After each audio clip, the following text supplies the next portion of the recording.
Ba, may bisita rin oh.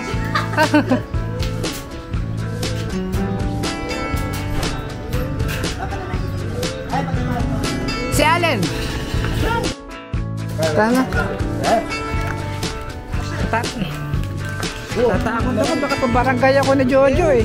Pinatulaan lang, papamarangay na. Siyempre, pasok ka dyan mo. May karera ba?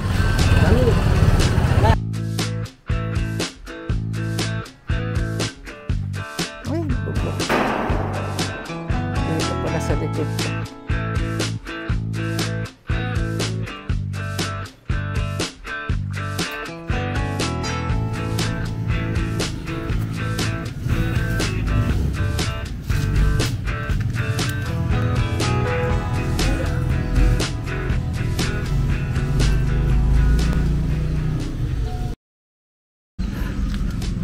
Jun, kamusta?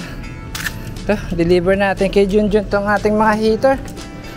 Ay, isa lang pala talaga Jun yung lock. Isa lang yung lock. Yung handle. Isa lang talaga. Oo, isa lang. Yan siya. Ininventaryo ko, isa lang talaga. Yan na yung dalawang oven. Ayusin ko muna ito.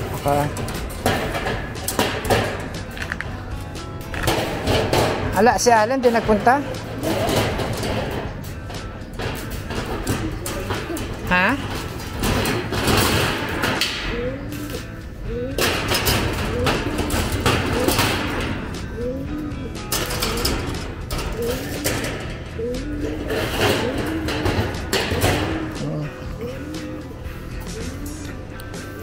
Ayos na. Bah, dami ito. Para China. Dito siya.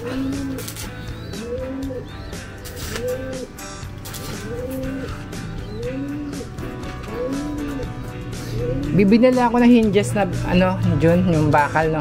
Binalang gagawin mo sa isa. Oo. Bali, ang hinges na gagamitin namin dito yung ano, yung bakal na hinges na parang butterfly talaga siya. Mas lapat daw gamitin yun kesa kay yung nafa-fabricate na hinges na binibili ko sa binuan ko. Ba, naka-farmer's t-shirt pala itong si Dayo niya ka. Kaya, lechoneros. Ayan.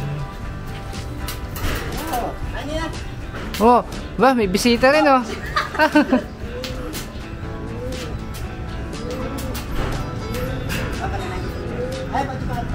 Si Allen. Andiyan na?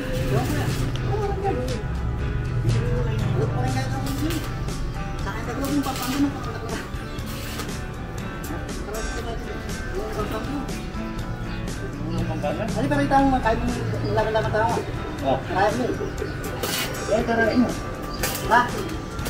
Ano yung timotong laban mo na? Taan natin si Allen. May imitas daw. Hoy! Anong ginagawa mo dyan? Hoy, magkapatid pala nandito sa bubong eh.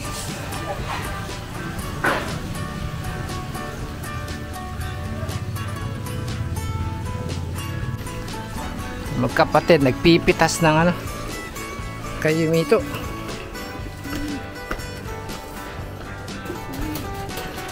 Matawag pala kahapon. Ganyan sana magandang plano. Problema, liliit lang ang distance, magiging 3.5 na lang ang loob niya. Meron pa isang option ganito. Kaya lang, ang problema dito ay pagka ginawa ng box, kinabit dyan, gagawa pa kami dito ng ano, ng square tube. Tas butas din sa likod, tas dito napasok ang wire. Ano magiging problema nito? Dalawa dito. Ojo! Hey.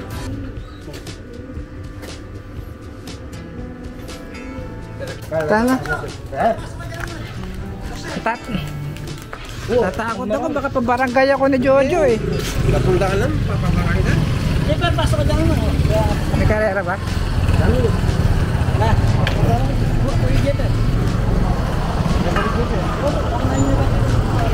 Sabihin ba natin Makati? Si Jojo? Oo. Hindi yung bawas na. Hindi yung motor mo? Ay, hindi.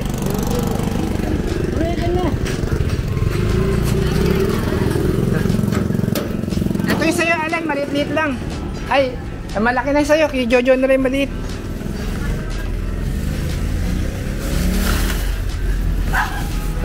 Jo! Jo! Ito, Jo, pakidala na rin to dun.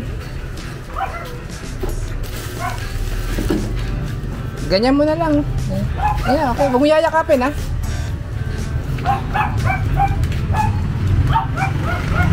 Ayan. Thank you, thank you. Teka, kunin ko pala yung gulong.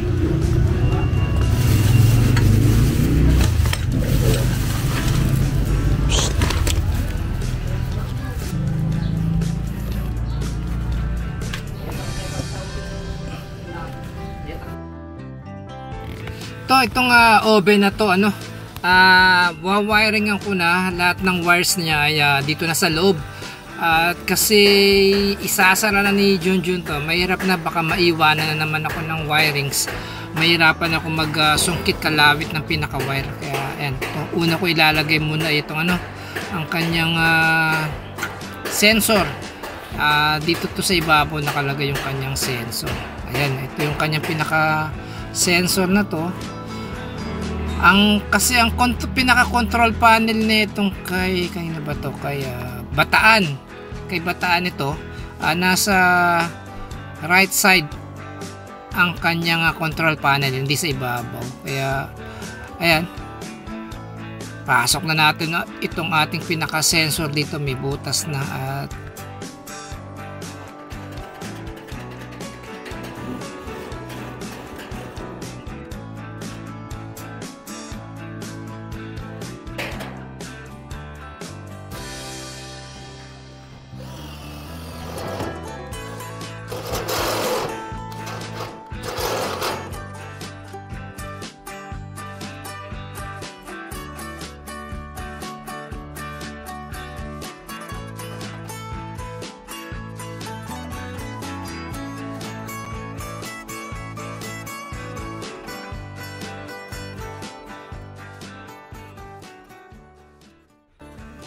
okay, ito natapos naman na natin ikabit yung ating pinaka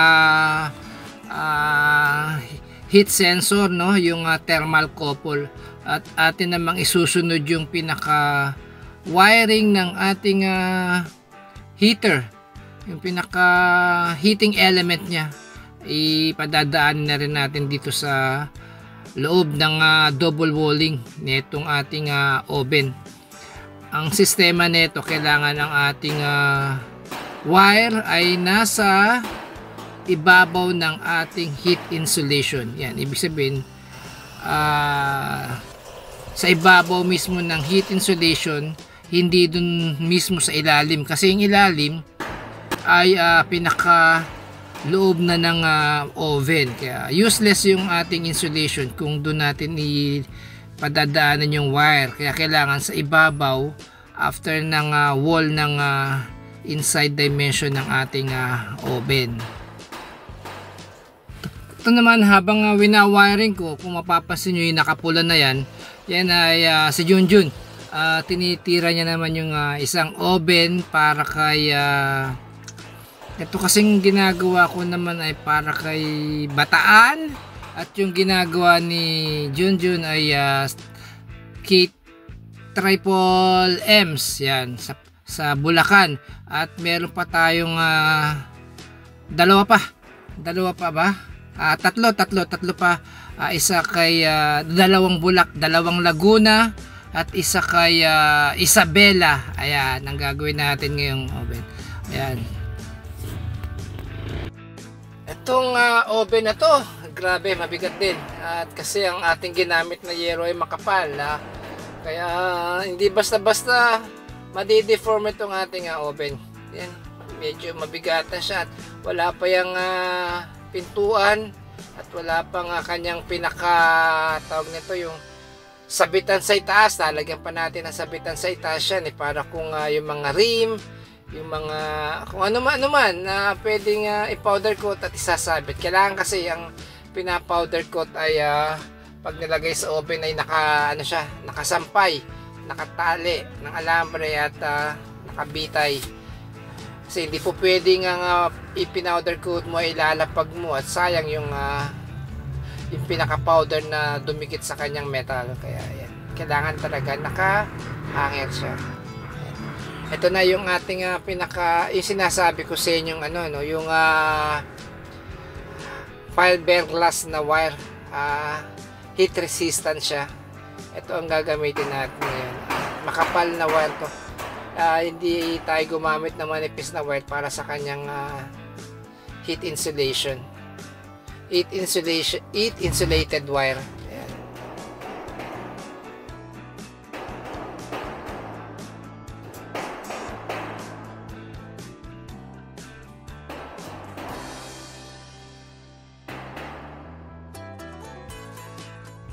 Ayan na yung ating wire, nakalatag na siya at pwede na itong i-close ni June kasi sigurado ito mamaya hapon ay tapos na to. Baka mga sa susunod na araw pintura na lang to. Pwede nang i-pick upin siguro bago matapos tong month ng February. Pwede na mag-pick up si Bataan at sana pati itong si Triple M's Bulacan ay matapos din namin ng maaga yung kanyang pinaka-oven para ma-pick up na. Ayan, yan yan ang magandang wire talaga pagdating sa oven. Fiberglass siya. Hindi basta-basta siya nasusunog. Para siyang fiber wool yung ginagamit na misa sa mga foam, fiber mat, yung mga ganyan yan.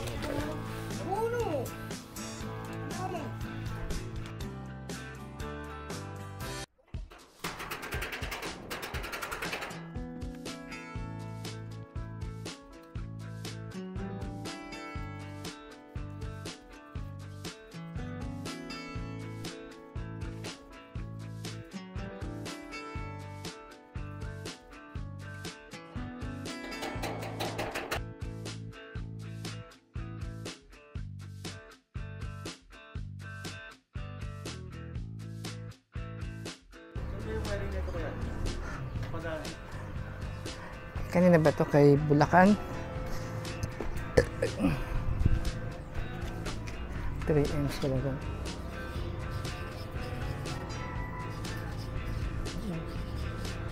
Bulacan. Layway pa dyan sa... Ito, ang swing nito, June, ito hinges. Hinges siya dito. Ibabaw. Ito yung ibabaw. Ito yung sensor. Dito yung control panel, June. Haba. Tanggalin na lang yung tape bago yung June. Insulation natin. Ilabas dito. Ito okay, kahit na ganyan, kahit na gumanyan lang yan. Okay yan. No problem dyan. Lalabas sa yan? Ito lang dalawa. Itong apat. Butas. Butas lang dito. Para sa control panel na to eh. Gano'n kalaki? Yung control, siguro, Butas yan. ano lang. Kahit na siguro. Ano ba yung sinukat ko dito? Binutas ko. Ganitong butas din. Ganyan din. Sa yero.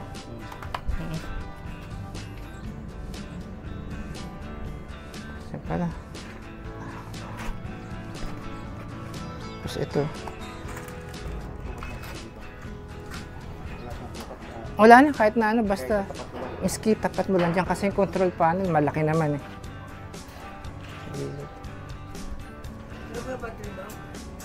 Oo.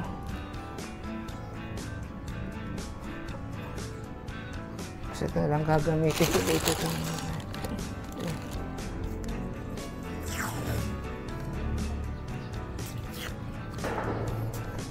Tansya mo na lang yung gitna nito, Jun.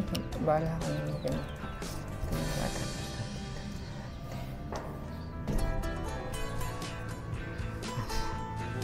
Oo, yung sa heater natin ito. Kasama na lang dyan. Ito kasi magsasama tong dalawang to eh, Jun eh. Magsasama to. Ito magkukonek dito sa white. Ito isang ating heater. Tapos dito,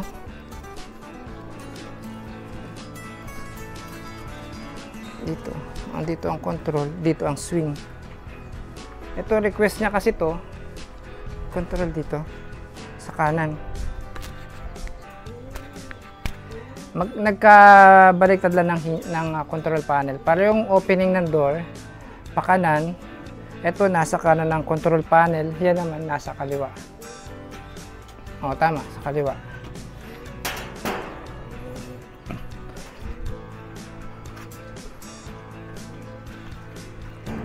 Ito. Butasan ko na pala to, Jun, no? Pasok ko rito. Labas dun. Mahirap magtakot niyan. Oo. Tasan ko na to. Dito lang ng utak, tsaka tasan ko na.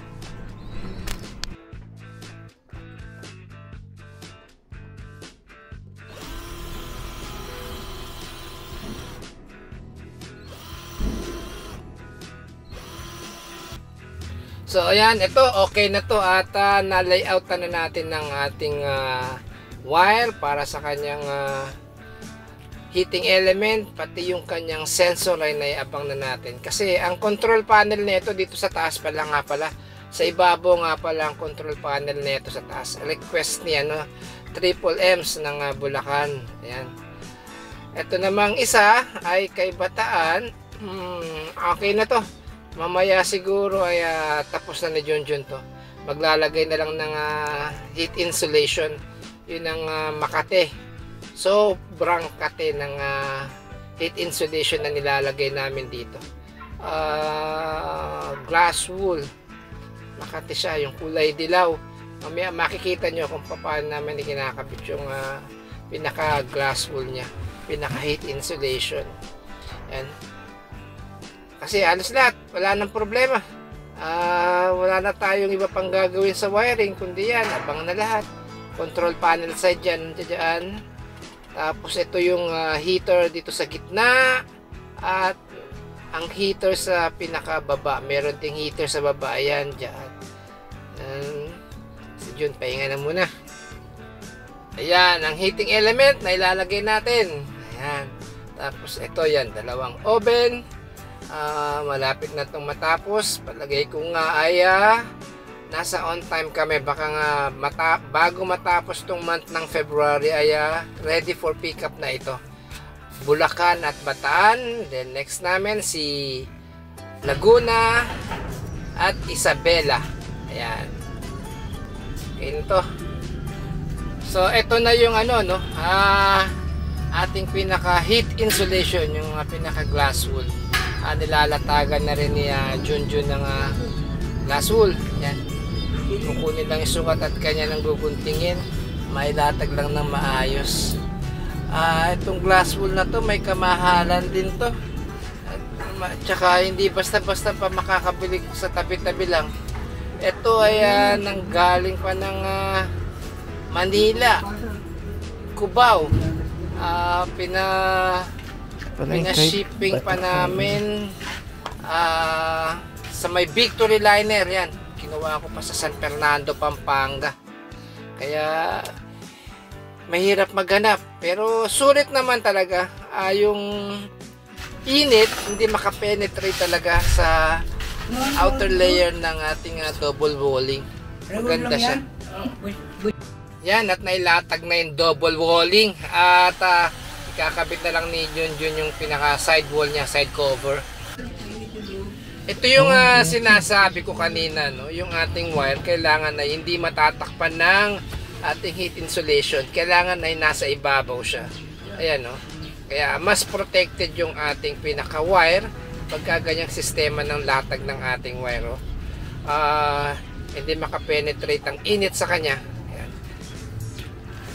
Heat insulation muna bago yung pinaka wire natin. Ayan. Maganda, matibay talaga kasi heat insulated na, naka-insulation na siya. Tapos yung ating pang wire ay fiberglass.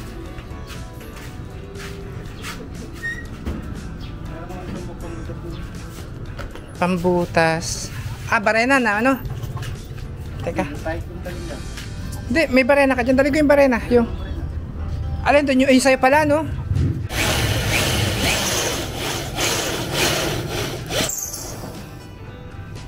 Okay lang dyan, kahit lumaki. Para safe yung wire.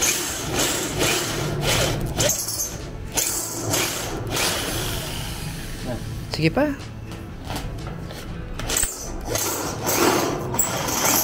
Yan, ganyan.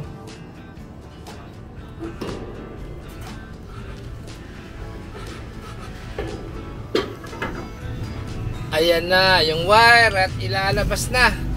Wala na tayo magiging problema. Hindi na problema sa latag ng wiring yan. Libre-libre. At ayan na, palabas. Diyan sa side na yan ng ating pinaka-control panel. Andyan na yung wire ng heating element, yung pinaka fiberglass na wire. Tapos andyan din yung ating thermal couple, yung pinaka sensor, dyan din dumaan.